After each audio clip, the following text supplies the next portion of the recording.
Yes, grace and peace, my dear. Are you hearing me? Grace and peace, Brother Medina. Hearing you, brethren. Give us some reaction quickly, please, so Brother Medina Yes. can know. Tell me, are you hearing me? Yes, Brother Medina, please go ahead. Yes. This is why I just wrote this. I wrote this out of being terribly disturbed. This is the voice of God to the world to save the world. Before the world is brought to judgment, either the investigative judgment or the plague. And God's special people are entrusted with the most solemn messages that the fate of billions is determined by it. And what does this so-called remnant do? Paint the three angels' messages, the symbols of them, which is painting the three angels' messages with the light that was given by Sodom and Gomorrah. Oh, God. Light that God destroyed with fire and brimstone. The very same kind of fires of hell. God destroyed it. He took the same kind of fires of hell that will fall after the 1,000 years and destroy all the wicked, and gave an example of it before. Something he never did in the history of the earth. And it destroyed Sodom and Gomorrah. And here you, the remnant people of God, despite all of this, is portraying the very voice of God, the very light bearing of Christ, the very gospel of salvation. You've painted it in sodomite colors. You've given it a sodomite light. The light of Sodom and Gomorrah, which is Satan's effort to recreate man in his image and likeness. Just as Romans chapter 1 tells us, with those who knew not God and who worshiped demons, how they practiced this sodomy. And you have painted it with that light. And so it's a most horrendous thing. It's terrible. Words cannot convey how horrific such a thing, how dreadful such a thing is. So the angels are flying. And what are the angels saying? That the light of Sodom and Gomorrah is the light of the three angels' messages. Oh, my God. That's what you are actually saying. That the light of Sodom and Gomorrah is the light of the three angels' messages. And that way, you vindicate the whole Sodomite movement all over the world. And you further vindicate the people who rejected Christ and who is basically behind it. You must remember Tel Aviv had a crowd of 250,000 of these horrible creatures. And that is just only who were there in the crowd. Clearly showing the people responsible for it. Israel is the most, what we should say, penetrated and corrupted sodomite nation in the whole world. Israel. Second to it is the United States. And you are painting the three angels' messages with the light of Israeli apostasy and Israeli immorality. Mm-hmm.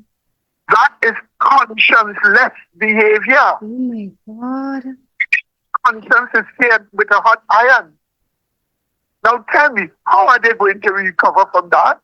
Good question. They publicly go before the world in their magazines and in their preachings and apologize and say they were wrong and expose it as the light of Satan, claiming to be a recreator, and therefore exalting Sunday because Sodomites will keep Sunday, because if they are to keep the 7th-day Sabbath, they have to give up sodomy.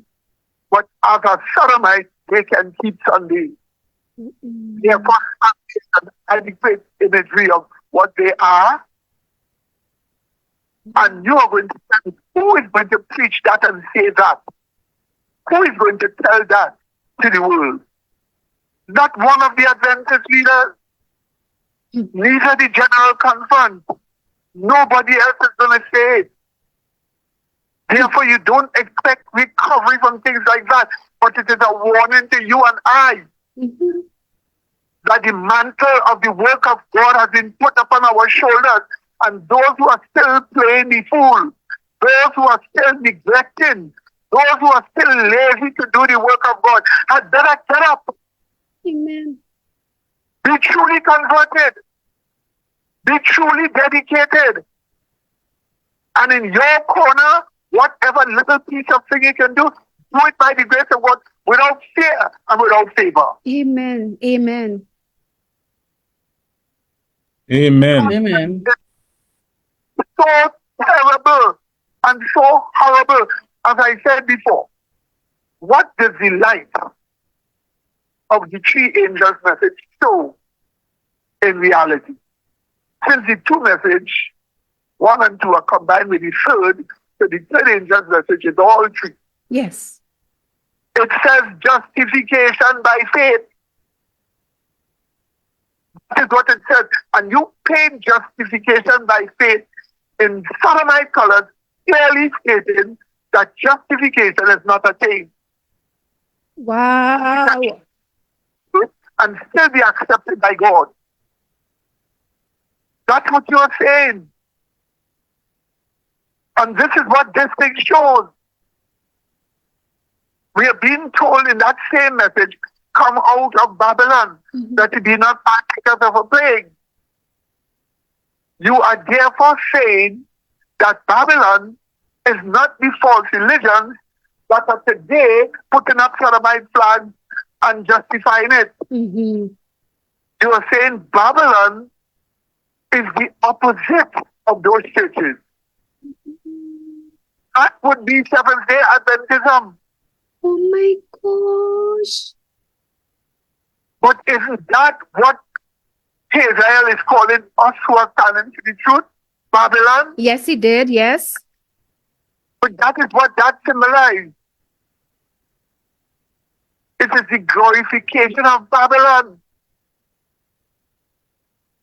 That is what that symbolizes. So instead of telling people to come out of Babylon, you're telling them that they're already justified in that state. Therefore, why should they keep the Sabbath? Because, as again, we showed that anyone who is justified would give up sodomy. Yes. And anyone keeping the Sabbath would obviously be justified, therefore would have given up sodomy. That's right. But if the three angels' messages are painted in the light of sodomy, you are saying justification is not a change and that you don't have to keep the Sabbath. You don't have to give up your Because sovereignty. the Sabbath becomes conversion therapy. Preaching the Sabbath awfully becomes conversion therapy. Right, right, right. Because you are telling them that God is the one that must convert you or change you because he is the creator. Yes. And he did not create you that way. But he created male and female, created he them. And that there are only two genders. That's what you will be preaching. And that is conversion therapy. Therefore, those messages are against conversion therapy. Oh my God. With the color that it is. That's how horrible this thing is. But they're not seeing it. No. But nevertheless, because you're not seeing it, doesn't mean that you're guiltless. Right. You're not seeing it, the opportunity to see. You rejected and resisted and were led to this level of deception. That is the point. It's a deception so deep and so pervasive. But who's going to get you out of it? The only persons that can help them are us who preach. And when we preach, we are the worst as far as it concludes. Yeah, they hate us. And so they will use the Adventist image of the beast against us. Trademark laws. That's right. And that's why they can never receive any lottery, except first they give up this horrible ecumenism, this horrible Adventist papacy, which is the trademark rule, Yes. and this affiliation with sodomy. That's right. But then we don't expect that to happen. No. And Brother Medina, let me just say, I always remember what you would have said to us before about the role that the North American division would play. Like how one church was captured in Rome. And this is a body of the North American division covering so many conferences and unions, displaying this boldly on their website. My God. How far their minds have drifted from the third angel's message, from living faith that they can do this thing. Yes, Brother Medina. Yes, my dear. Thank you very So much, Brother Medina. Yes, thank you. I'm